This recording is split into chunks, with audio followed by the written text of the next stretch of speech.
Welcome to Four Figure Discount. This week we are here to review episode FAB F21. It is Fat Man and Little Boy. I am Dando. I am Guy, and check out all this new equipment. Yeah, all you podcast listeners out there, check it out.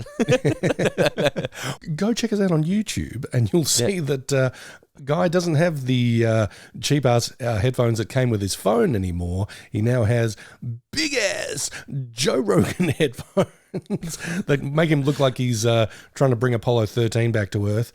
He really does. All I'm saying is, I'm looking at Guy now, I'm like, Guy's about to say some outlandish shit. Failure is not an option for this podcast. Also, speaking into the same mic that Dando assures me Joe Rogan uses, so expect some really funky opinions about vaccination and things like that. And also, I don't know, is it a mixing board, would you call it, Dando? So basically, for all you listeners out there, what Guy's trying to tell you is he has these fancy-ass headphones, a fancy-ass microphone. He has a Shure SM7B, which is, for all you podcasters out there, would be well aware, it's a pretty ridgy-dig microphone, but he's got a Rodecaster Pro soundboard. Not a soundboard, like a panel kind of thing. So basically, it's what I've been using for the last several months, and I thought it's now time that, we've got the patrons are on board, they're supporting the show, I've quit my job, it's time a Guy gets more professional on his end as well, because he's been using this little tin can that I gave to him about 2 years ago, and I haven't bothered upgrading his gear for him. I was using tin can and a string. But as you guys be well aware, listening to Guy's sultry voice now and his brand new microphone, it was worth the upgrade. But thank you all to everyone who has jumped on board the Four Finger Discount family on Patreon. Your support has helped us upgrade our equipment. Guy now, as we said, has a new Rodecaster Pro SM7B microphone and new really good headphones, and that would not be possible without your support. So massive thumbs up. Thank you guys so much. Thank you, fam. And if you want to see Guy wearing these fancy new headphones and talking to this fancy microphone, check us out on YouTube. It's a hell of a good time watching us do the show. It's just different. Now when I edit the show, I edit it in Adobe Premiere Pro. So I edit the video version and then export the audio after that, and then go from there, adding the clips and blah, blah, blah. A lot of editing goes into the show. But it's just so much fun editing the show now with the visuals. It just makes it more enjoyable, more engaging from an editing perspective. I know that sounds geeky and nerdy, but now when I'm editing the show, I'm not just looking at sound waves, I'm looking at Guy's face. It's beautiful. I think you'd rather be looking at sound waves than my mug.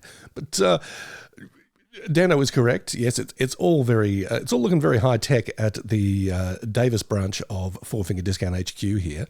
Not only the stuff that he mentioned, but I also went out to our pals at, should I say our pals at Harvey Norman? Yeah, why not?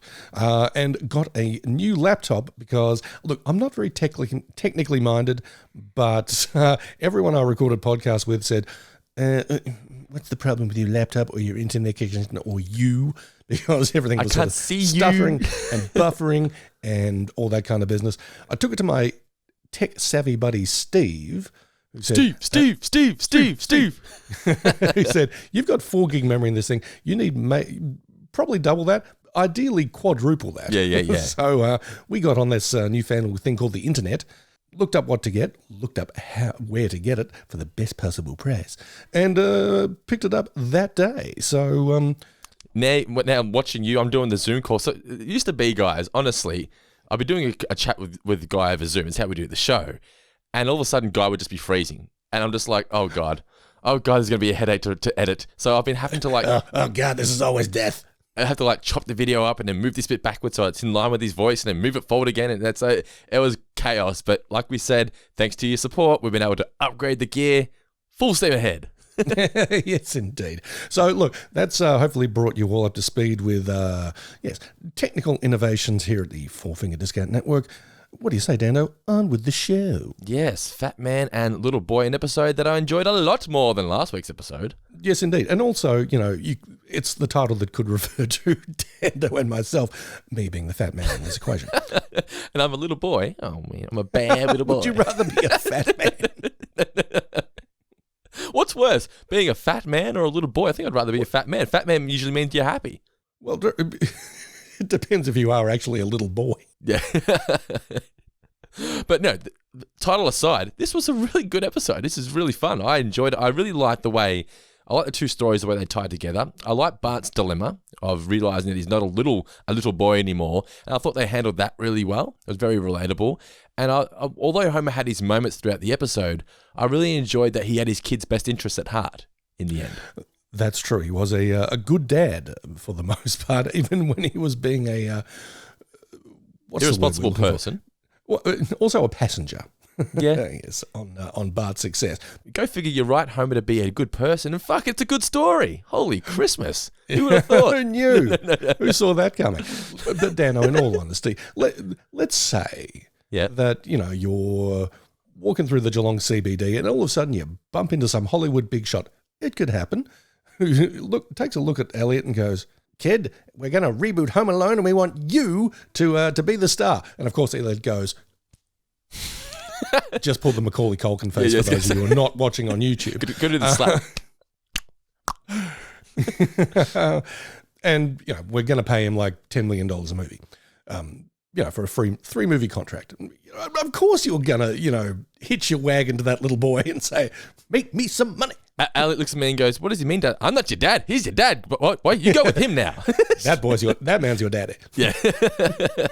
But I thought the episode actually sort of it delved into some interesting and provocative ideas, is maybe not the right word, but certainly potent ideas. I mean, about being a provider for your family and what happens when the role that you traditionally have has sort of been usurped by the person you're meant to be providing for. I find that pretty interesting, and I think the show handled it in an interesting fashion. I completely agree. I didn't even look into it that much, to that aspect of the story. That is really true. And it could work also. Just say, for example, the common theme, right? And it shouldn't be this way, but the common theme is always the man provides for the family, right? It's always, so the test of time, the man provides for the family. But now it's not uncommon for the female of the relationship, or it could be female relationship, whatever, but in a heterosexual relationship, for the woman to be the provider of the family. That's not uncommon now. And that's normal, and that's fine.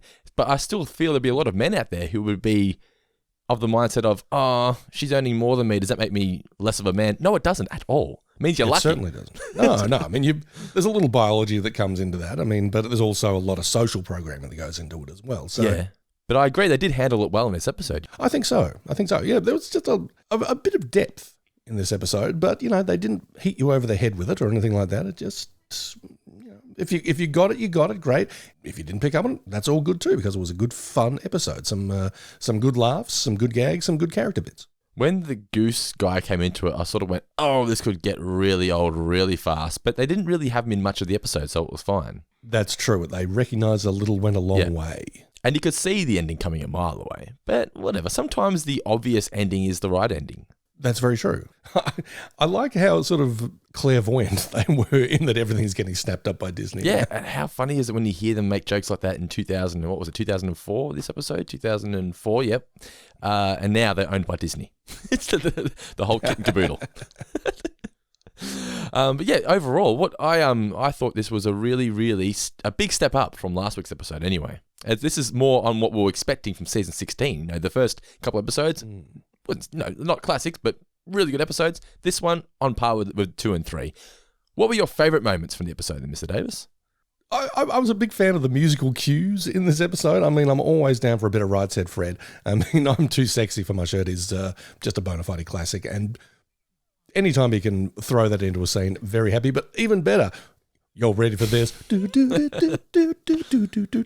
Too Unlimited, man. I'm not a huge Space Jam guy. I know everyone thinks that 90s kids always know it as the Space Jam song. Everyone knows it as the Space Jam song. I think I know it as the song. It's like drunk at the nightclub at 2 a.m. Too Unlimited. Gotta say, that song's not actually on the Space Jam soundtrack. I'm not sure why. Maybe there was some sort of legal rights or whatever. But fuck, Space Jam has a banging soundtrack, man. If you want to just encapsulate 90s, not 90s, I wouldn't say hip hop, but like just 90s tunes, fucking get the Space Jam soundtrack. Apparently it's like the biggest selling soundtrack of the 90s, or one of. It's great. Like, I fucking recommend it for anyone. It's so good. Especially if you like R. Kelly. But your favorite moments? I like those very much. And I was just very partial to Homer's line when he was talking to Lenny and Carl about, you know what I've been getting into? Sleep until noon. Yeah, I know, right? Yeah, man. Live the dream. It reminds me of me now. No, of course not. I've got 2 small kids. He's up at the crack of dawn, wrangling those kids and churning out content. This morning, I was up at 6, no, 5:45, and I got Holly out of bed. Elliot was still sleeping.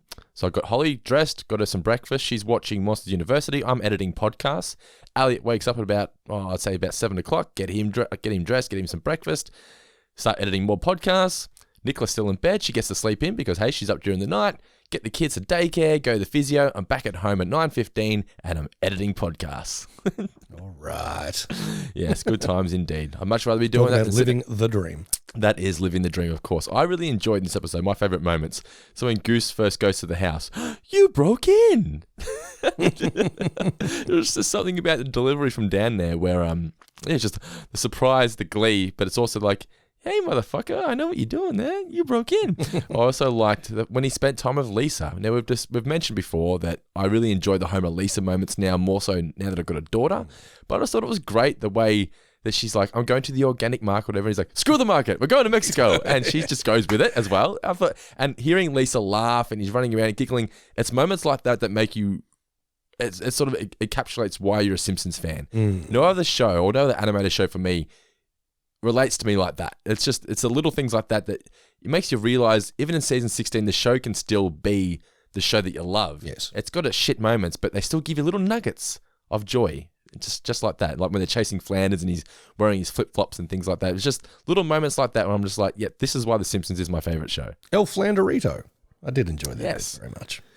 I also enjoy Bart's Viking funeral for his toys and just the line of goodbye childhood. It's something that we all go through. We all get that moment where we realize, oh, we're not a little kid anymore. You know, the fact that he gets rid of his toys and things like that. I've kept a lot of my toys from when I was a kid, and Elliot now plays with them. And I get a lot of joy out of watching Elliot play with the toys that I played with when I was a little kid. I know it might sound silly, but it brings a smile to my face. You may give your toys a Viking burial sometime around 11, 12, 13 or whatever. Give it 15, 16, 17 years and you will inevitably resurrect them. Like you take them to the pet cemetery and bring them back. Because anyone who tells you you're too old for your toys and stuff like that, don't just throw them out. It could be another kid out there whose parents can't afford toys or doesn't have the privilege of having these toys. So take them to the salvos or anything like that. But B, maybe just hang on to some of them, because I guarantee you there will come a point in your life where you go, I remember that Action Man toy. Fuck, I wish I still had that. You like to have just little moments, that are little things that remind you of the good times. It's like none of you saw the end of Toy Story 3. Oh, God.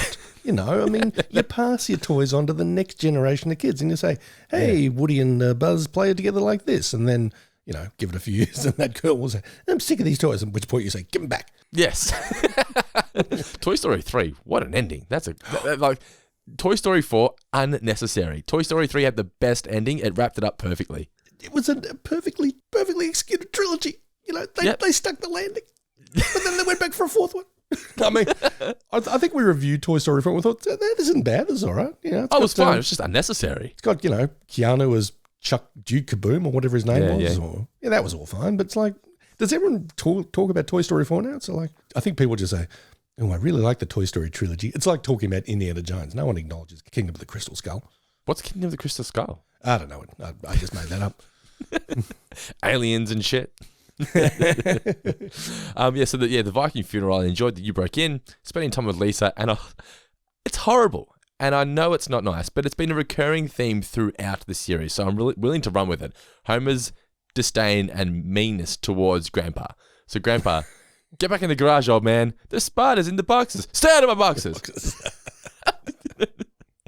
It's like, I know it sounds horrible. And people will say, well, that's just Homer being a jerk. But they've always been mean to Grandpa. Whether, there's wolves. I'm cold and there's wolves after me. Or Grandpa trying to get in or knocking on the window and Homer closing the blind and things like that. They've always been mean to Grandpa. Well, it's again, a comment on how we just sort of shunt the elderly to one side and say, look, thanks for raising us and thanks for being the greatest generation. I'll visit you when it suits me. Just go sit in the corner for a while and don't do anything. Don't make me think about my impending mortality. Don't do anything. All right, Mr. Davis, it is time for some trivia. But we do a very special thing here on this podcast before we go into trivia, don't we? Stretches? We do stretches, yes. And on top of the stretches, we do Patreon shout-outs. Oh, of course. Beginning with our $20 patrons who we love very dearly and help bring us the show each and every week by help you upgrade your equipment and just help bring us joy, as we do say. But joy is a theme on this week's podcast. A lot of joy going around. But the $20 patrons, starting off with the patron of the week, who is George McMenemy. What's his new name, Mr. Davis? I think I've probably given this to George in the past, but George, my own worst enemy, McMenemy. Oh, have we already done that? All right. Well, George. Oh, no. I think it's just such a fun name to say that I probably threw that in back in the day. But we're all about recycling here at Full Finger Discount. We're environmentally conscious. We're very green. So George, my own worst enemy, McMenemy. Just in case we already have made him the patron of the week, let's go with Adam Sanderson as well. Adam the Sandman Sanderson? The Sandman. Maybe we've done him as well. I think I probably said that to myself every time his name comes. Like, don't say the Sandman. Don't say it. Keep it for nicknames. Guy, you're not listening. But also shout outs to Christopher Trent Darby, Andrew Zer, Jordan Moleman Ritchie, Steamed Ham Champion Dylan Haggett, Sally Kimberley, Hank Scorpio, Kevin Dental Plan Flood, Jonathan Rossi, Zach Pruitt from the You Can't Disappoint a podcast, community podcast, Timothy Burleson, Joel Yolande, Katie G, Daniel Kotnick, Shannon Hofer, Jenna Rice, Reese Roberts, Stephen Roberts, Sean Devey, Bella Winderbank, David Stewart, Tom Pickering, Mark Boston Burgess, Groundskeeper Noah, Declan Phoenix, Lewis Kavanagh, Anthony Carpentieri, Jack McFadden, Heath Appleby, and our new $20 patron this week, Mr. Preston Murray. Thank you so much, guys, for your support. Also, shout outs to our new patrons, Little Sophs, Bo Wills, Dan Motta, Seth Boyster, Cameron Shields, Jordan Macy Smith, Andrew Davis, Ash Raven, Alexander Heel, Zach the Ripper, and Hayden Blanche, and of course our $100 patrons for the month, Elliot J, who wants us to review. He hasn't told us yet, actually. So it's a surprise. It's a mystery for us as well. You'll find out by the end of the month, patrons, what Elliot would like us to review, as well as Talia Enriquez, who wants us to review Run, Lola, Run. So that'll be going up on our Patreon as well, as Mr. Davis leans over on his desk. What's always holding up Run, Lola, Run? There you go. For all you YouTube viewers out there, you can see Mr. Davis is holding up a copy. Is that a book? No, it's a DVD. On DVD. So if you want to watch that in Australia, I believe it's on SBS. The app, the SBS. What's it called? Stuff on SBS Online.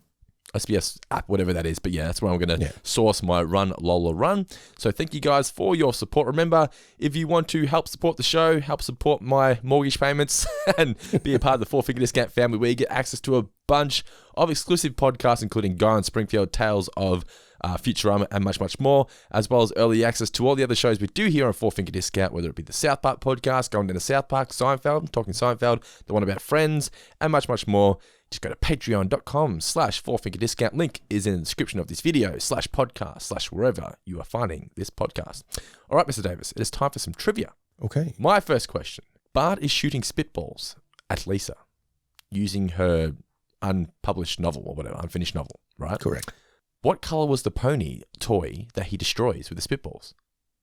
Oh. Ooh, you thought I was going to go, what was the title of the book, didn't you? Well, I didn't think it had a title because it was unfinished. Having said that, you should always start with the title. I want to say pink, but I could well be wrong. It was purple. I think it was either it was either 50-50 pink or purple. That's usually the My Little Pony colors, weren't they? Or light blue, I think, was quite popular for My Little Ponies, light blue. Yeah, for the dudes who are for the bronies. I was never a My Little Pony girl myself, but I did have a sister who, I don't think actually Stacey was ever into My Little Ponies either. She was into Cabbage Patch Kids for a while. I think they were a thing. Remember those Cabbage Patch Kids? Yeah, those ugly, fat little fuckers. Yeah. Anyway, what's your first question? What is Chalmers' car? What does Chalmers drive? No, not Camry, because that's Merca. No, he drives a Camry. That's what Chalmers drives. Did you say Chalmers or Skinner? I said Chalmers. Oh, sorry. Yeah, Chalmers drives a Camry and Skinner drives a Merca. Yes. Yeah, sucked you out. My next question is, how many teeth do we have? If you have all of your natural teeth, how many teeth would be in your head? I want to say 32. Correct. Well done, Mr. Davis. Yay. Yeah. How much does it cost to take one of those little car rides? Oh, I did not pay attention to that. I'm going to say 10 cents. Well, inflation has got the best of you because it was 25 cents. 25 cents. A quarter. Right. Or a B. 5 Bs for $1 or something. Yeah. My next question is, what type of car does Skinner now drive? Which I've answered for you. Was it a Merca? Was it? It was a Merca, yeah. Merca. Sergeant Activity has to climb what mountain? That's my next question. Mount Bloodkill. Yeah. Yeah. And my final question is, what size shirt is Chief Wiggum? Oh, Wiggum? I don't know. He says extra, extra, extra. Well, I thought that was comic book guy. No, it was Chief Wiggum when he's shutting down Bart's stand. Okay, well he's extra, extra, extra large. Oh, he's 5XL. Extra, extra, extra, extra, extra large. I thought that was comic book guy. Comic book guy. He just said, because Bart just says, "What how many shirts do you have in?" He goes, "Just one. It was once this and once that." I could go on. Oh, I'm a dope. Yeah. Sorry, I do get you. Yes, there was the break, and because he got the Proud Nubian princess one, didn't he? Yes. Yeah. I thought that was comic book guy for some reason. No. I was mixing up my big fat guy. Well, that's me done for trivia. Have you got any more questions for us? I have one last question for you. Hit me then. What does CHUM stand for? Childlike humanoid. Is that the next one? Humanoid? Shit. No, I did have it written down in my notes. What's the Childlike opposite of humanoid. rural? It's urban machacho. You got it. Yeah.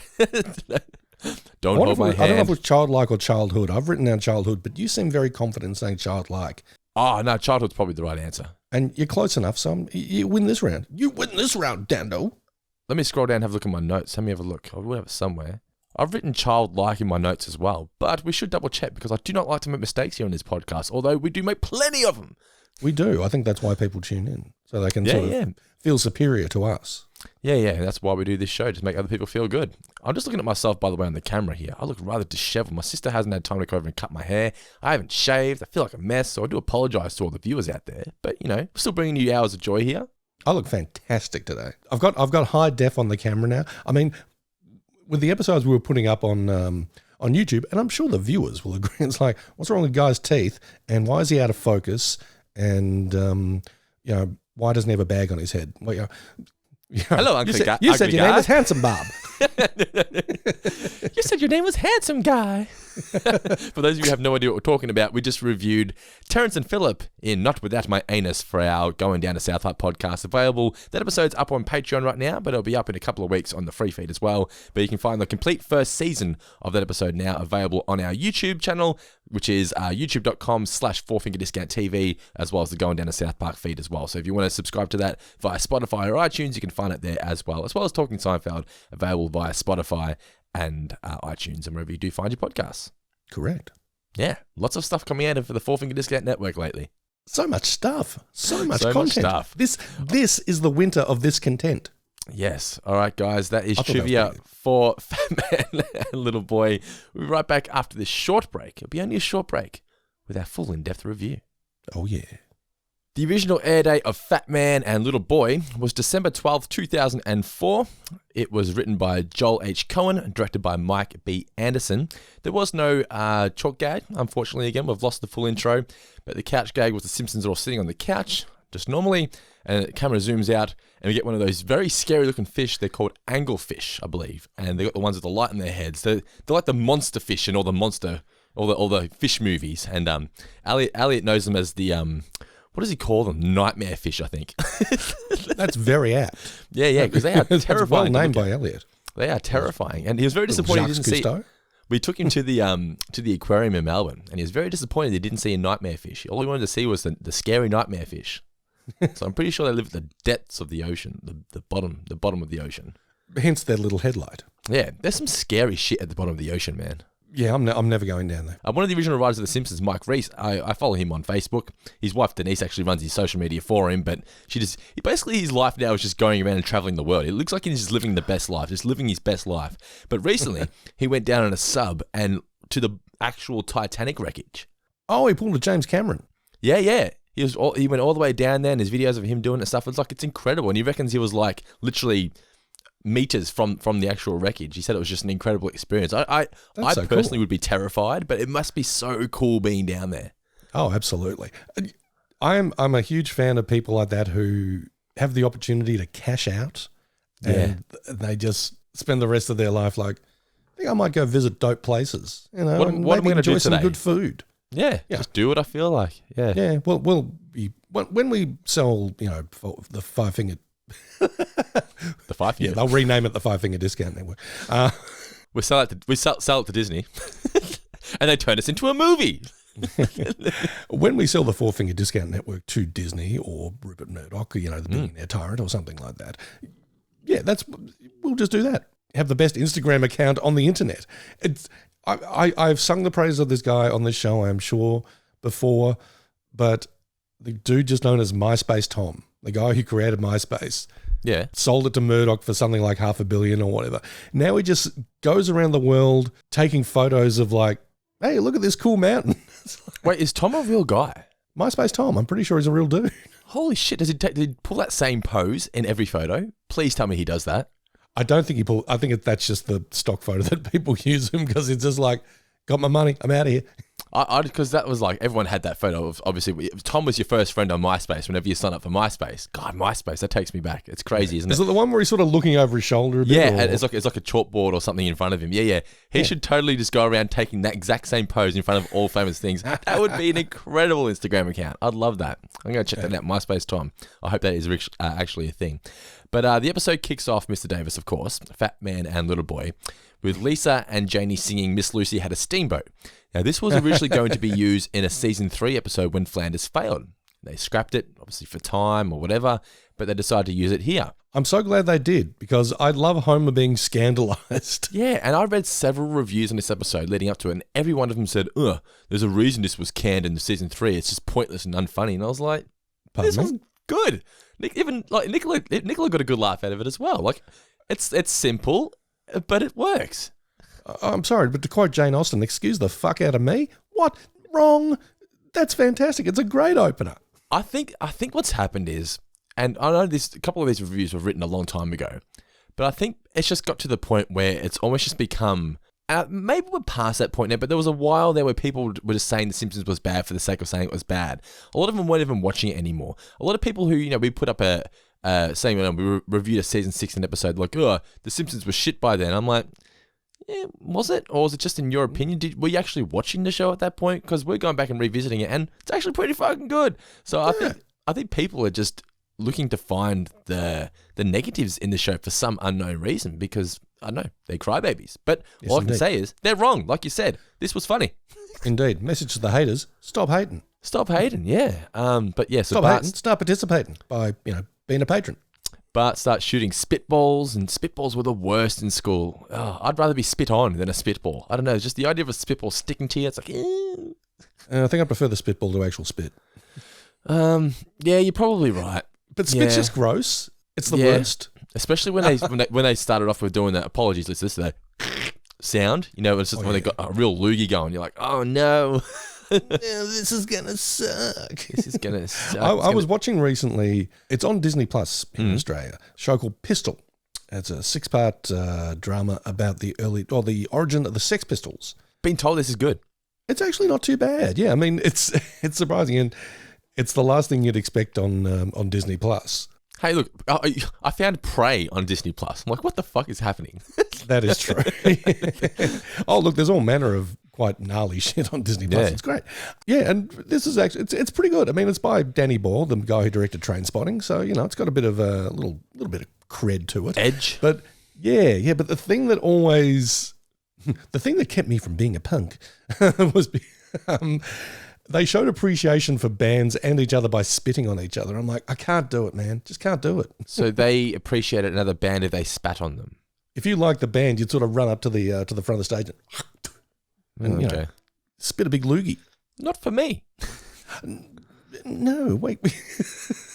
Can't we bet that everyone just has a good time?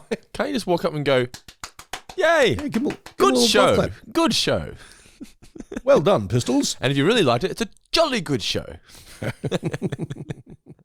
Anyway, Anarchy in the UK, right on. Bart is, apologies to all the UK listeners out there.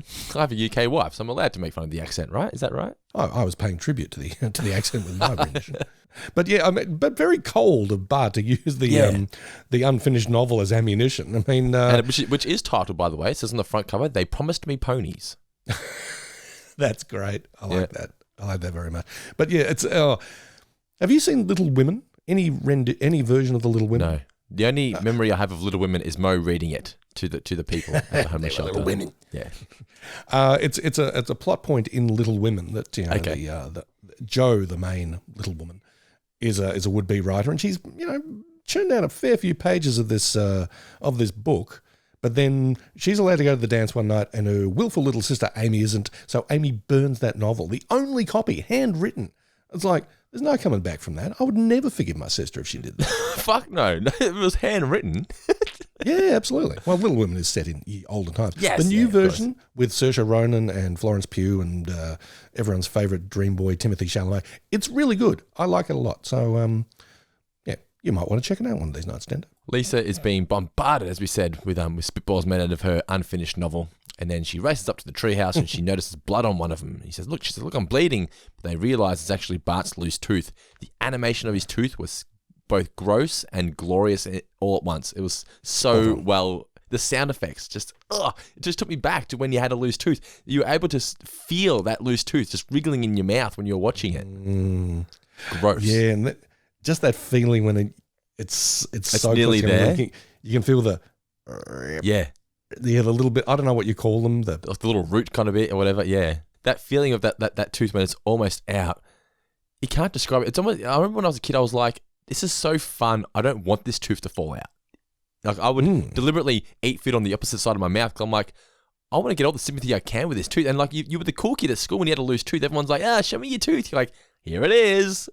Yeah, you grossed out the girls, and all the guys thought you were gross but cool. So you were the cool kid at school. But yeah, having a loose tooth took me back, and then Lisa dares him to twist it. You won't do it. He does. Obviously, screams. We're now at school, and as Milhouse explains, that's the money tooth. That's where you get the biggest money. So he tries using the bus driven by Otto to pull it out, but he just crashes straight into Chalmers' Camry, and Skinner offers him the Mocha, but filled with your Burger King cups and wrappers. No, thank you. That takes me back. My car was a mobile tip for God knows how long. How long's it been now? Oh, no, I'm talking. First of all, get fucked. Secondly, but back in my teenage years with my first car, it's like, why didn't you just throw that McDonald's bag in the bin? Yes. Why did you? Why is it on the floor? Yeah, why did you just throw it over your shoulder into the back seat? There's a great a thing on The Onion, the satirical newspaper, where I think it's just a headline gag, which is like, you can just shove that shit in the back seat over. And I linked to it and just said, me. And so many of my friends who have had to get in the back of my car said, yes, you. Because honestly, I was like living out of my car because I just had so much just shit in there, like books or CDs or a blanket or whatever. It's all over the back seat. And if anyone had to get in the back, it was like, you can just shove that shit over. So Marge is struggling with the potato masher, trying to pull it out of a drawer. This is a real thing. You shove the wrong... It's always the potato masher because this big steel thing... It's fucking hard to pull out, but she struggles. She pulls it out and knocks Bart's tooth out. And Bart's happy about it, but unfortunately, Homer has got a utensil of some kind stuck in his head. Stuck in his head. Great visual. Yes. Bart prays to God. But his daughter, the Tooth Fairy, he believes it's his daughter. He hopes that she's got the strength to carry the cash and integrity, not to dip her wand into the till.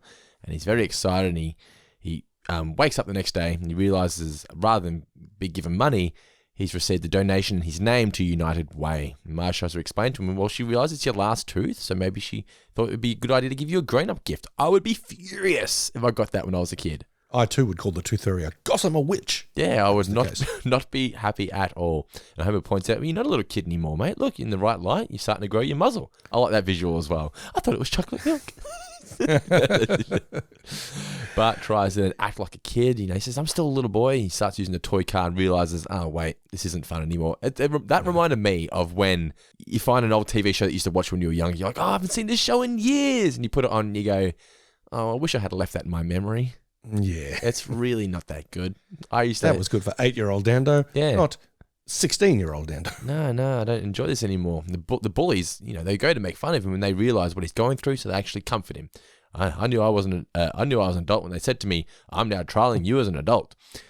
He decides, you know what? One thing you can't kill is a child's what's he say? Child's Imagination. Imagination, that's right, yes. So he grabs his toys, Sergeant Activity, Dr. Blizzard, and the Avalanchoids, and the, Avalanchoids, or something like that. Avalanchoids, and Lieutenant Adventure. And he's creating this idea in his head. He's climbing up Mount Bloodkill, but then he comes in out of nowhere and he suggests supplemental disability insurance. Can I qualify at my age?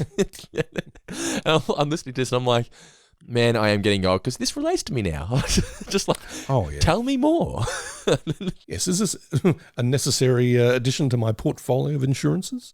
Probably the case. Bart realizes, he's not a kid anymore. So he starts packing up all of his toys and he drops the line, "Goodbye, childhood." Such a sad line. I just thought just the way Nancy read it, just "Goodbye, childhood." It's just, hit me in the heart. Poor Bart. So he gives his toys a Viking funeral, and we hear "Dust in the Wind" playing in the background. Good choice of song, man. Dust in the Wind. Yeah. Dust in the wind.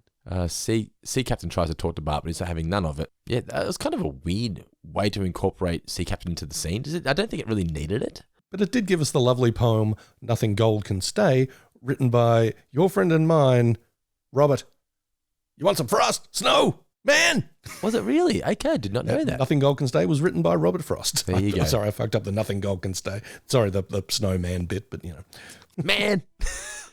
I just love that. I don't know why it's one of my favourite parts of all the Simpsons. I just love it so. You've got that moment. You've got the baby looked at you. Baby, I looked at you. No, what was the other one? Devil's Advocate. Yeah. Yeah, you've had your moments. Thank you, Simpsons. Bart is laying in bed the next day. He's slept in. Just can't get out of bed. He's so depressed. And Lisa says, "You better hurry up if you want a pancake, because good luck. Dad's already pulled his chair up to the stove." I like that it's just left at that. They've just created this visual of Homer just dragging his chair up to the stove, because it just felt old school Simpsons. Like, that is something you could see Homer doing. Dad's pulled his chair up to the stove. Lisa suggests, if you're depressed, do what I do. Write something. A novel or a play. This next line could do without, but hey, it's 20 years old.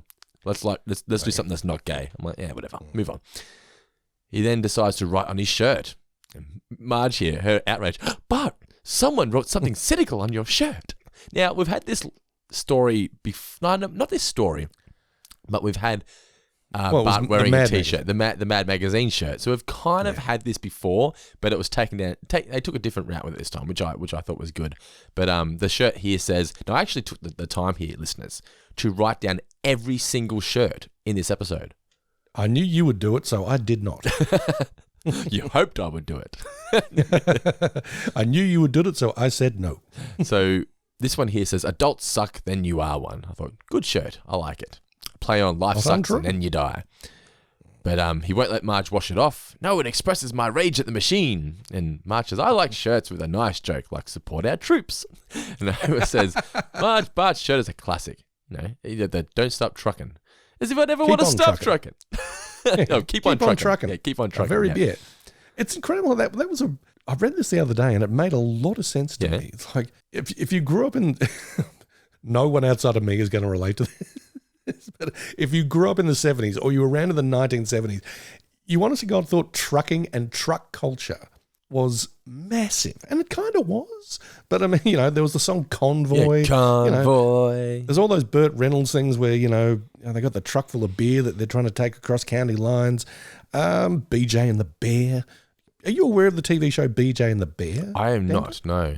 You had me at BJ though. That's true. It is not what you think. Be careful when you Google this. But it's about truck driver BJ McKay and his best friend Bear. Guess who Bear is? I have no idea who.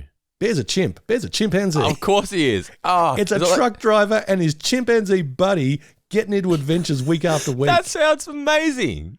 It's so cool. BJ and the Bear. Is Convoy the theme for this show? No, it is not. I imagine Convoy was the inspiration for this show.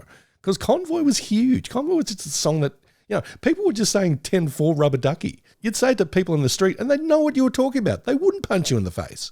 I don't know what this says about me, but I remember it's my Uncle John, and I haven't seen him for a while, but he used to have, what's it, when he used to, not a walkie-talkie, but... CB radio. Yeah, CB radio. You had a CB radio. I thought it was the fucking greatest thing of all when I could interfere with other people's conversations. So like I would go on there and just fuck with people. And I look back now and go, what were you doing, mate? But like it was just so fun listening in on these conversations and just going, excuse me, or them talking and then going, and then going, what? And it just then the moment they realize someone's listening to them, they're like, fuck off, you little shithead. Like they get so angry and I'm like, ha ha. I thought I was like the mastermind, but like it was such a fun time. May I recommend a very good movie to you called Joyride, aka Roadkill, starring the late Paul Walker. It's a thriller where these two brothers are driving cross country and they're in this secondhand car, and the secondhand car's got an old CB radio into it. And the older brother's like, this is like, old time internet. You just talk out there and people listen. And they start to play a prank on this truck driver, and the truck driver turns out to be a psycho and starts stalking them all across the country. It's really good. That sounds awesome. Yeah, it's really rad. I don't know if it's on Disney Plus, might be on Amazon Prime, but by all means check it out. Did you say Pirate Bay? I certainly did not. No.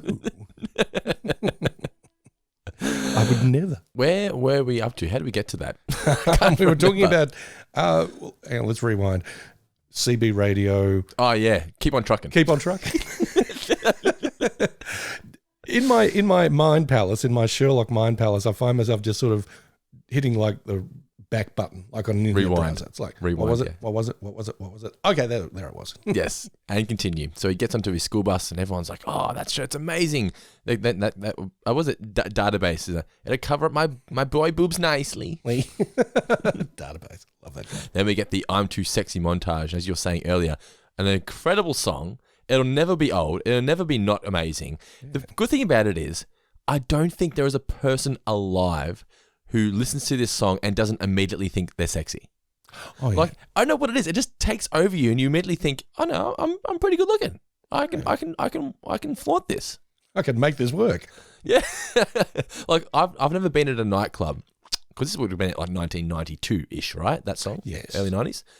I wasn't old enough to be at nightclubs at that point in time, and it was just never really got played at nightclubs when I was going out clubbing. I can imagine being at a club and that song being played, it would have been huge. Man, guy just pulled the funniest face ever. He's sneezing. You should have seen it. Guy was like, took a sip of his coffee and then pulled a face like, I just made a terrible mistake. I was like, what just happened? But no, you were sneezing. Okay. That's true. Sorry about that, folks. But that's fine. But as I was saying, I can imagine that being at a nightclub and that song being played, everyone would have just gone off and thought they were just incredibly sexy. Like you were going home with somebody that night.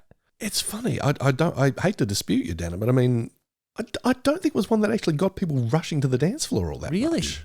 Yeah. Wow. I thought it would be the complete opposite. I thought that would be, yeah. I mean, I suppose if you've got either that or I like big butts is going to get you to the dance floor. That's correct, yeah. The Only Way Is Up by Yaz is one that always got people on the dance. And Jump Around, right? Jump Around did a fair bit. Do you remember a band called E17? I know of them. I don't know. Yeah, they're like a bunch of, it's like a British boy band, except they're all chavs. They had a song called It's All Right. Oh, I know that one. Yeah. Yeah, and I remember that being a real banger. That got people moving. All right, but anyway, getting back to the episode. So Bart's on the bus, and everyone likes his shirts. He's doing the I'm Too Sexy montage. So the shirts that we get in this montage are Life Ends at 10, Bored in the USA, This Shirt Sucks, Everything Sucks, Sucking Sucks, Wake Me Up When It's Recess, and then we get Milhouse saying, "Can you want to swap this shirt? I need that shirt. Can I swap it for Puppy Goo Goo? She still has her original strawberry scent." Look, that dog just looked hideous. Oh, loved too much. Much loved. Yeah, much loved, yes. Too much loved. Elliot's got this, we call it the bunny, the little rabbit comforter thing. Ooh. It's a thing of nightmares. It looks rank, smells rank. Nicola washes it like twice a day and it still stinks, but he just loves it, man. It's his comfort. Well, yeah, I mean, you have that when you're a little guy. I mean, I had my stuffed dog, Sam. Okay. And I'm trying to describe how Sam would have looked, because Sam looked like he'd been on the beach at the start of Saving Private Ryan. Yep. One eye was out. Had a big chunk out of his snout that, like a bit of flesh had just sort of folded over, and bits were coming out. Neck was broken, sort of lolling around. So, But I love the shit out of that little pal. He was my bud. I loved Sam. I don't know where he is now. Sam, buddy, miss you, babe. I've still got my my original tee that I used to have like a comforter, and it was given to me on the day I was born, and I've still got it here in Elliot's wardrobe, and it's incredible. I've got a photo of me next to it on my very first day I was born, and I've got a photo of Elliot the very first day he was born next to it as well. It's it was a really cool little side by side that we were able to make as a result of that. So sometimes it's good to keep your toys when you're a kid. You can do cool little visuals like that. But then the Bart says to Milhouse, "My attitude isn't for sale." Wait a minute, of course it is. And I'm like, yes, this is me. When I was a 10-year-old, I was always trying to figure out ways to make money, always on the hustle.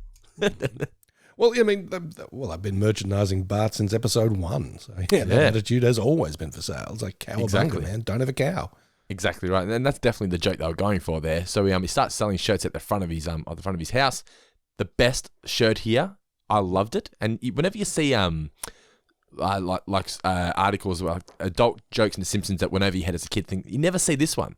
Up the top, it said, "Po Body's Sherfit Knithead." I was like, I like that. Yeah. It's not quite, what is it?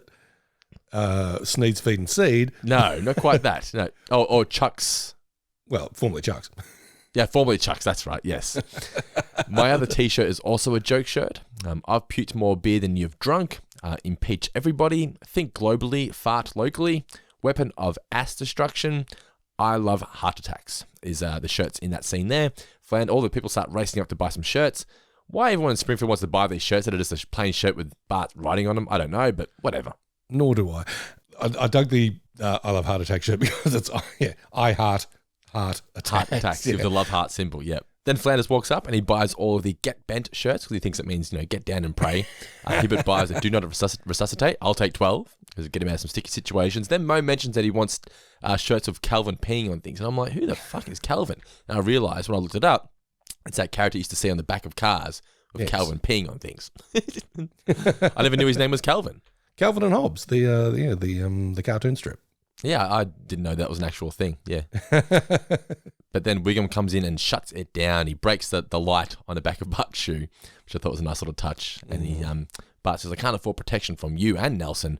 So then he steals all his shirts and gets the proud Nubian princess. We come back from commercial. Or maybe it's not commercial, not too sure. But Lisa says, "Don't worry, Bart. Maybe it's time we just have to go legit and start selling them in stores." And you get a little thought bubble here from Sergeant Activity and Lieutenant Adventure. And they're just reminding Bart that he's not a little kid anymore, but he tells him to go away. And this is cheap and it's easy, but I like the way they just rub it in your face. Oh yeah, the Springfield Novelty Expo, that's tomorrow. How convenient for this story.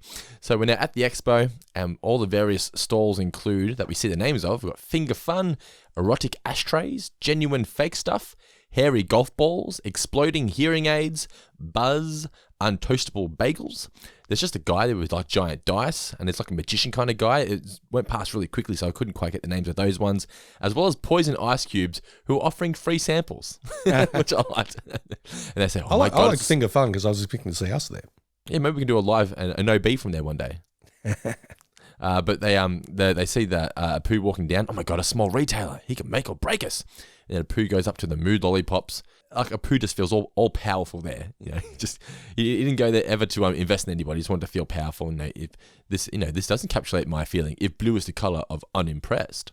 We then see Bart stand, and he's got some more shirts there. He's got Bored in the USA again. Jews for Jeebus.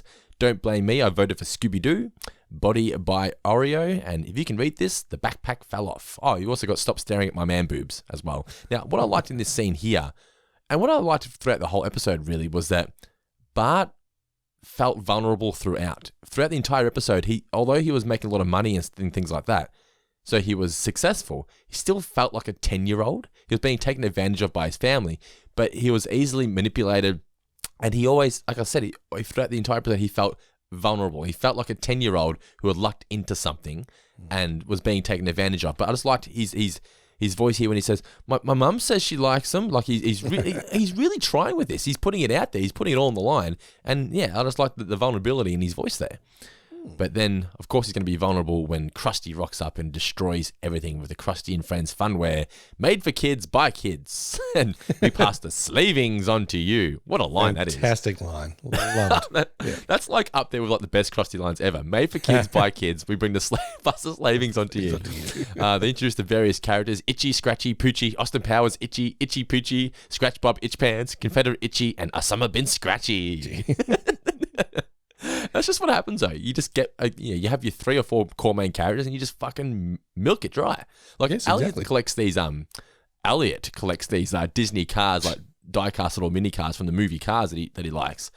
And I swear he's got like 15 different Lightning McQueens, like Lightning McQueen with leaves, Lightning McQueen smiling, Lightning McQueen with dirty wheels, Lightning McQueen wearing goggles. It's the same fucking thing with a little extra attached to it. They saw you coming. Got a new hat. And all this while Two Unlimited's You're Ready for This is playing. Actually, Yes. The song is actually called Get Ready for This. Get ready for this. Okay. Yes. Yeah, what a song that is. There's But not to all of us and forevermore, it's just going to be, You're Ready for This. Don't call it by its real name. Call it by its true name. Exactly. You are not alive. You're not a real person if you hear that song and not just want to dance immediately. It's just Your it's ears the just sort of prick up a little bit. You hear that? yeah. You're like you just You're have ready to for start- this. Even if you don't show it on the outside, inside you're going, oh yeah, like you are moving, you know.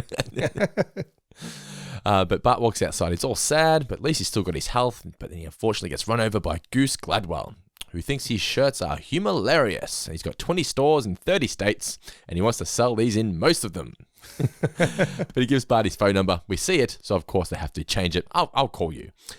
He then starts mass producing the shirts. We've got Top of the Dude chain, America's Least Wanted, and Wish You Were Beer. And he's on the cover of Chesswear Monthly, where he's wearing a shirt that says, Stop World Hunger, Eat My Shorts.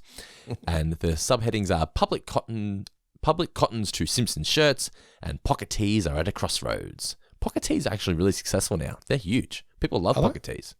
I'm a fan of a pocket tee. You can't have too many pockets. I've got a really good Simpsons bootleg pocket tee. It's in my pocket. You can just see the top of someone's head, and when you look inside the pocket, it's Lenny saying, "Don't tell anyone how I live." Clever. Yeah, it's one of my favorite Simpsons shirts for sure. Speaking of, if you guys missed out on our Simpsons beanies that we launched last month, the Homer and Hedges and Homer Cinnamon Bun beanie, available at Uncle Rico, have no fear. We have 2 new ones coming very, very shortly. And not only are they coming shortly, not only are the Simpsons beanies, but they will be glow-in-the-dark beanies. Moly. If you want those, make sure you head. I don't think they'll be up when this podcast goes up, but they're coming. So look out on our Facebook page for us to be promoting those. They'll only be up for a couple of weeks, but they'll be glow-in-the-dark Simpsons beanies, and they are excellent. There's a little hint at what you might be getting on the glow-in-the-dark Simpsons beanies. As I've said in the past, Ando, that's good spruiking. We then get the family. They're all proud of Bart and how he's making all this money. And then Goose arrives. You broke in. And nothing makes them happier than when an eccentric single man takes an interest in their child. Very nice molestation. Yes. Only on this podcast where you hear someone say, very nice molestation gag. We appreciate it. He gives them all this money. Wow, look at all that cash. And he leaves in a big little hurrah. What a delightful sprite. Yeah, that's a good line. So he's just covering up the fact that he's actually he's a dirty dog, isn't he, really? But he's just I would say canny businessman. Yeah, true. Ruthless, Ruthless. It's not show friends, it's show business. Yeah, true. Wait till what you see what I do to you, Mr. Davis. Yeah. Homer's asleep at work wearing a Don't Wake Me I'm Working shirt. Burns walks in with Smithers. He's some sort of communique on his shirt. So he fires Homer. He tells him to remove all the fillings that he got under their dental plan. Homer says, I don't need you, man. This story's getting old, man. Says he's never coming back because I can mooch off my son. I'll be fine. Assuming my health doesn't deteriorate as I age. Yeah. And then we get a little back and forth. Can't remember exactly what's said, but basically it's Christmas Day. I'll tell you when it's Christmas. Homer is then watching TV and he sees the ad for a Romco change magician. And I'm like, I could see Guy falling for this. I must admit, I looked at it and thought, I've got like maybe 3 or 4 jars and big I knew mugs you would. I knew you'd have jars of coins. of 5-cent pieces. Shit like that. And it's like, there's got to be a better way. And, I mean, I could easily put them in bags and go Do they still have them at the bank? I mean, do they still have banks? Do we still have banks? Yeah, where you'd take all your change and you'd sort of throw it in the machine and we go, that's a 5, that's a 20, that's a 10. And you just have to trust it. Yeah, that's the other thing. So, I don't know, because I think I've got at least $20 of 5-cent pieces here. If I came to your house and said, I'm going to go take this to the bank and change them for you. If you came around and did I would love the opportunity to come around and take this to the bank and just the satisfaction of having them all counted. There would be one nice glass jar. Yep. And one mug about this size, full of coins, 5s and 10s primarily. So if you want to do it, let's do it. Let's do it. Maybe we can have a game. Like, guess how much guys got kept in this jar. Put a picture up in the Patreon group and we'll have a competition. Yeah. And the winner gets to keep the money. It's like $15. No, I keep it. Fine. It's mine. I'm like Smorg the dragon in those Hobbit movies. Like, oh, look at all my little 5-cent pieces. But anyway. Smorg the dragon never said that. So he's watching the ad. Bart, can I ask you an important question? How much? I think it was $29 or something. $29.95. $25.95. I memorized that because I'm like, ooh, that's value. I like Bart's little reading glasses he's got on. That's what Homer usually wears when he's reading at bedtime. Yeah. We're now having dinner at the Gilded Truffle. And Homer mentions how to Lenny and Carl how he loves sleeping until noon. And Lenny and Carl are jealous. And I mean, it's like, I guess there's a reason to be jealous, but it's not Homer's fault that his kid's successful. It's not like he's rubbing it in their faces deliberately. He's like, I can still gripe about things. I can still be one of you guys. You just can't stand to be around a guy with total financial dependence. Then he has to borrow money to pay for the bill. He broke something in the bathroom, didn't he? He broke some bathroom fixtures. Yeah. Pathetic. And this next line here was the only moment in the episode where I'm just like, this is like joke-ass Homer with the, I don't have an inside voice. And I was like, whatever. Moving along. Homer's then watching the documentary on Africa's equivalent to the mountain lion, the regular lion. And Eric Idle once again returns as, what's his name? It is Declan Desmond is the documentarian. He's the one that did the documentary at the school. He certainly did. Yes. I did not pick up on that because you didn't. Not that bright. Not that bright. But he's watching the doco on the lions as we're sending. The documentary explains the hierarchy of lions. And Bart walks in and knocks him off the couch, much like the lion knocks the old lion off the tree. Then he looks at Grandpa. The lion can either make the choice of being stuck with like all the other old lions. All the good graves are taken. Or you can care for vulnerable young cubs and be part of the tribe. So he decides to go spend some time with Lisa because Basic Cable said he should nurture her. And I just really liked that Lisa, because it's almost like this line here could have very easily been, I'm going to the shop or whatever. But Lisa says, I'm going to the organic market. I'm like, that is exactly what Lisa would say. It was very well written, well thought out. True. Not just a gag for a gag's sake. Character driven, which is what we like from The Simpsons. Yeah, so they're consistent with Lisa's character. She's going to the organic market. Screw the market, we're going to Mexico. And as I just said, and very faithful to Homer. Yeah. At the end of the day, it was nice to see Lisa acting like an 8-year-old, because they could have very easily gone down the route of Lisa going, no, it's the organic market, I want to go to Mexico, and her getting all righteous like she sometimes does, acting more older than she does. But here she's just like, hey, I'm 8. My dad's spending time with me. Fuck it, let's just go to Mexico. And she just laughs and has a good time. And Homer's chasing Flanders down the street wearing his flip-flops. A very funny visual, him running in flip-flops. And I love that Homer commits to the whole Mexico thing as well. It's like, it's all Flanderito. Yeah, it's a really, really good scene. I really liked it. I had a big smile on my face when this scene was finished. I really liked it. He then goes to Lisa's bedroom and he notices her all-school science fair entry, which shows the history of nuclear physics, from Marie Curie's laboratory to a scale model of the first nuclear reactor. And Homer says, don't worry, Lisa, you'll definitely win this. You and science go together like Lenny and Carl. The science is Carl. So yeah, he's just supporting Lisa. He's just being a part of her life. I really liked seeing this part of the character. But then the evil Martin shows up, the little supervillain that he is, with his childlike humanoid urban muchacho, or as he calls him, chum.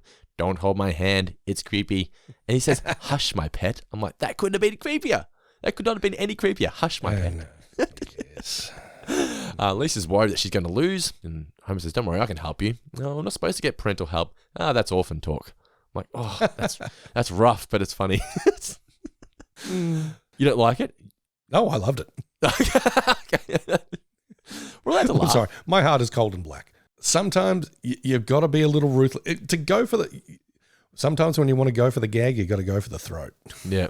I'm sorry, guys. Someone's going to have to take the hit at some stage. And some people may call me hypocritical because there was a point, and it's the episode when is it Miracle on Evergreen Terrace, I believe it is, when Bart burns down the Christmas tree. And there's a moment in that where the poor kids are watching the TV through the screen, and the guy comes out and says, "Hey, stop watching the TV, you little kids. Come back when you get some parents." I fucking hate that line. I still hate that line.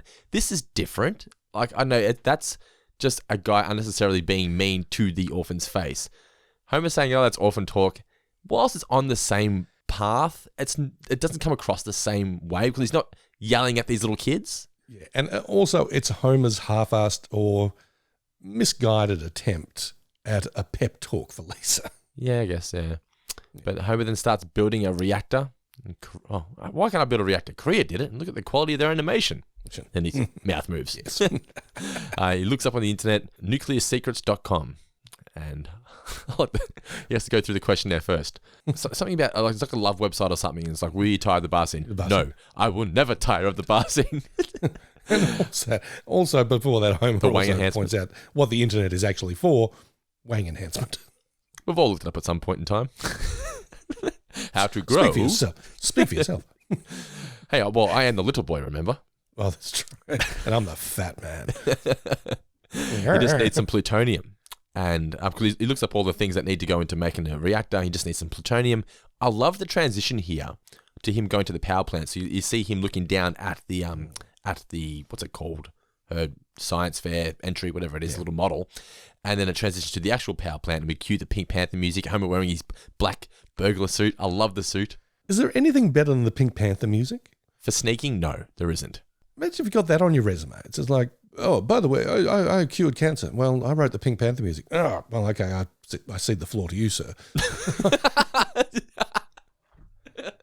You know what job you're going for. Yeah.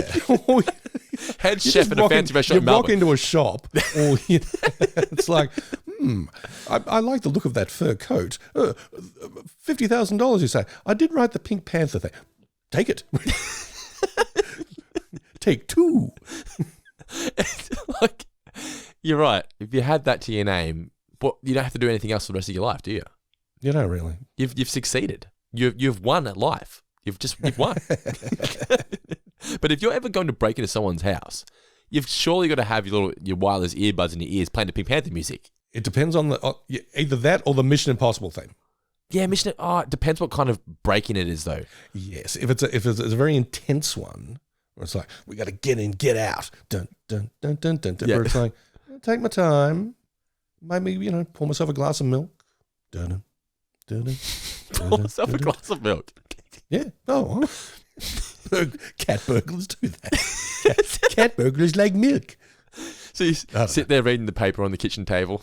Yeah. I wonder, though, in all honesty, I wonder if listening I'm picturing a burglar, you're like, going and taking a dump or something. It's like, and all the while the Pink Panther music goes, dun-dum, dun-dum. Go on, please. I was just going to say, in all honesty, I wonder if, just trying to get that visual out of my head first. I wonder if playing that kind of music in your head, like in the actual music with your earphones or whatever, whilst you're trying to do a break-in, whether it would actually help you succeed in achieving your goal. Whether you would actually be more, elusive and whatever when you actually listen to the music. It's like, shit. The power of positive thinking. Yeah, power of positive thinking. Give it, patrons or listeners out there, try it out. Let us know what the result comes out like. Yeah, don't expect us to post bail for you. We accept no responsibility for any crimes you commit, despite the encouragement of the Four-Finger Discount team. So back at the power plant, and true to the power plant's usual ineptitude, the key is under the rock. Homer then gets to his room, and the key is also under the rock there. And he is under a rock or it's under something. Anyway, he gets in there, gets still some plutonium, tastes it first, then leaves. Lisa discovers it. And Homer tries to cover it up before she sees it, but you can see straight through him. She's like, Dad, what have you done? Remember that non-functioning reactor you built? What did you do? And then, Mom, Dad's built a device that could be deadly in the wrong hands, and he's holding it. That would be like a perfect line, I reckon, for like a movie trailer, a Simpsons movie or whatever. Like, it's just, it's a funny line, but also just like, shit, what has he done? You know? Marge then orders him to take it out. I never complain about your frilly pillows. We're then at Goose's gags and gifts, and it's time for a Bart signing, and he will not say cowabunga. And comic book guy walks up with his big shirt. He's got, how many shirts you got? Just one. Takes a Marine honor guard to fold it. It used to be a dust cover for a Hummer. I could go on and on. I just like that. I don't know why. No, that is good. I like a bit of self-awareness from the Simpsons writers. Yeah. You know, it's like, we've sold so many fat gags about comic book. Why is Donald Trump one of the similar, one of the Simpsons? Similar kind of, I told so many gags about the comic book guy, fat guy, big loser. I could go on and on. Why am I doing a Trump impersonation? I don't know. Goose says that he sold the rights to Disney and they're going to turn each of his shirts into a movie. And thanks to his team of loopy lawyers, he never has to pay Bart another penny. And you've learnt a valuable lesson. Never trust a weirdo. And he tries to escape, but he gets stuck on a nail. And fuck, that looks painful. But he deserves it. Yes, but Bart's walking home. He's very sad. And he sees Homer on the way home. And again, Bart, vulnerable. He tricked me. I'm just a stupid kid. Homer says here, well, you know what? When you grew up, I grew down. So it's time for me. I know you need your old man more than ever. Grandpa rocks up. Get back in the garage, old man. Spiders in the boxes. Stay out of my boxes. I just love to stay out of my boxes. I don't know. I just thought it was hilarious. He goes to knock Goose on his delightfully offbeat ass. And Goose says, well, you know what, mate? I'm an ex-Marine, and seeing the shit that I saw, they made me crazy. So Homer threatens him with the reactor. And as dangerous and as outrageous as this is, hey, fuck it. He was true to his word. He was going to fuck him up. He had it coming. And it all came together. It all came together, yes. But then, yes, and because, you know, Homer turns up the dial, Goose is trying to call his bluff. The plastic vomit starts melting. He's like, shit, this guy's legit. All right, here, take all the cash that I've got. I also want some dribble glasses, some fake boobs, 2 Bart shirts, and that wrapping toilet seat. And I'm like, Guy would totally want this wrapping toilet seat. I would have it for maybe 2 days, and I'd be like, I'm so sick of this. Like that talking fish. Very much. I want to know, can you help me? Yo, go low with the flow. Yeah. And Homer's going to hang this over the mantle. And both Bart and Homer are walking home. They're very happy. And Bart's thankful for Homer for helping him. You sure this thing's going to, whether this thing will explode? I don't know. Let's let the seagulls at the dump figure it out. And that's the end of the episode. We do get a credit scene again. I wonder how long they went with this for. I never realized they did this, but it's just, this one felt like a deleted scene from this episode that probably could have worked, but it just got cut out for time. But it's like, why did you include it here? It's odd, isn't it? Yeah. I think there was a bit of a phase in the early 2000s of blooper reels at the end of movies. I wasn't even in the early 2000s. It was the 90s because they did it for A Bug's Life. They did it for Liar Liar. Liar Liar is the big one for me, 1997. Yeah. I'm thinking of Charlie's Angels did it a lot. And that was 2000, yeah. But Liar Liar is the first one I can remember that did it. And then 98 was A Bug's Life. Because Pixar were going through a phase. They did it with Toy Story 2 as well in 99. Even earlier than that. I mean, like the Cannonball Run with Burt Reynolds and that. A lot of Burt Reynolds movies, and he was very big in the 70s and 80s, kids, they would have... blooper reels at the end of his films where, you know, he and his co-stars were just cracking each other up and it's like, we had fun making Smokey and the Bandit or the Cannonball Run or whatever. Yeah, but it had a real comeback. Yeah, I think from, Liar Liar was like 98 or something? 97. 97? Okay, yeah. So I think you may be right. That sort of kick-started a new trend of it for a while. So maybe the Simpsons was picking up on that and running with it. Then now Marvel's just like, hey, stick around to the end of the credits for a fucking 30-second scene. It's like, you know what, Marvel? I don't want to do this anymore. Marvel, go home. I've had enough. I'll stick around for the first one, say who directed it, who was in it, all that kind of stuff, and then, okay, there's one bit, but then I got to sit through the 300,000 people at the who did the digital effects. No, thank you. No. But yeah, overall, this was a really entertaining episode. Well played. It was written by, who was it? Joel H. Cohen, I believe. Joel H. Cohen. Well played, Joel H. Cohen. And good directing by Mike B. Anderson. Yeah, as I was saying at the start of the episode, I enjoyed the 2 stories. You also had the Bart and Lisa scene as well. The Homer and Lisa scene that I really appreciated because it's just relatable. Me being a father of a young daughter now. And I just like seeing Homer being a good father. And whilst he had his moments in this episode, I thought overall he was pretty decent in this. Well, as someone who likes sleeping till noon, I liked Homer singing the praises of sleeping till noon. So what did you learn from this episode, Mr. Davis? That I should probably top up my supplementary disability insurance. Yes, I've been saying that for a long time now. You certainly should, yes. Working with you, it's a health hazard. I learned that I should really stop trusting that eccentric single guy who's definitely taken an interest in Elliot. That's me. It's the fat man. Yes, the fat man is after that little boy. All right, it is time now, Mr. Davis, for the Guy Davis New Name Championship for Season 16. All right, the current leaderboard stands at this, Mr. Davis. Fergus Jeffs, Adam Vergona, both in third position on 2 points.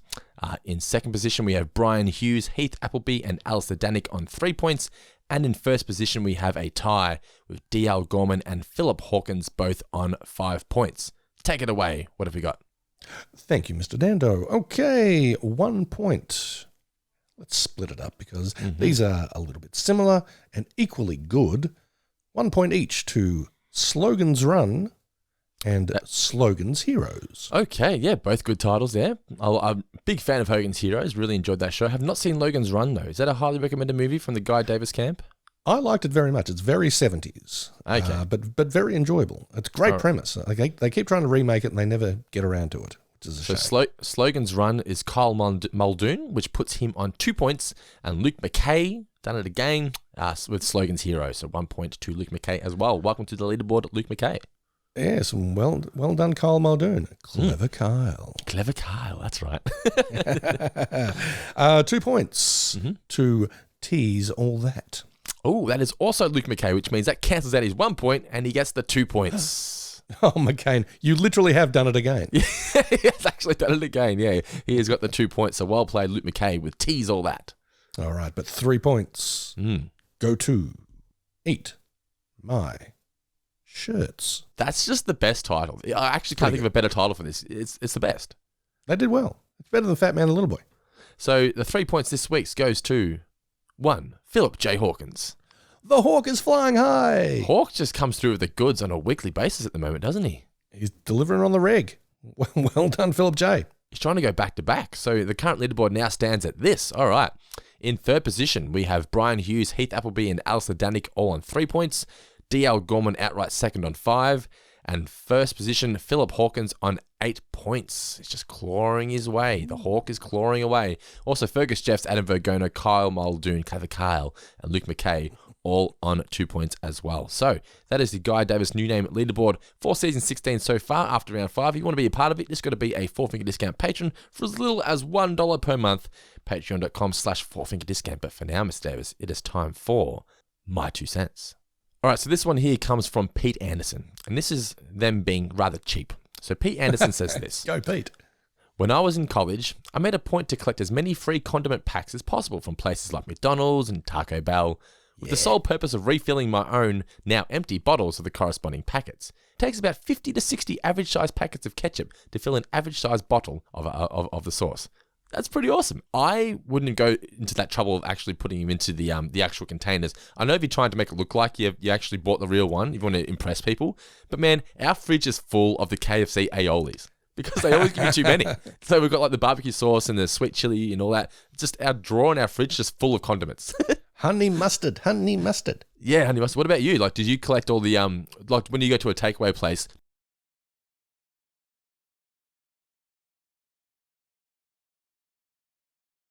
Are you annoyed when you go to a takeaway place and they've forgotten the sauces? I'm genuinely pissed off. Oh, yeah. I'm like, motherfucker, what am I supposed to dip my nuggets in now? You expect me to eat these nuggets? The better quality aioli I already have at home? Bare ass nuggets? or the stuff I buy from the supermarket? No. I'm assuming that the scientists at McDonald's HQ or KFC Incorporated have spent a lot of time and effort.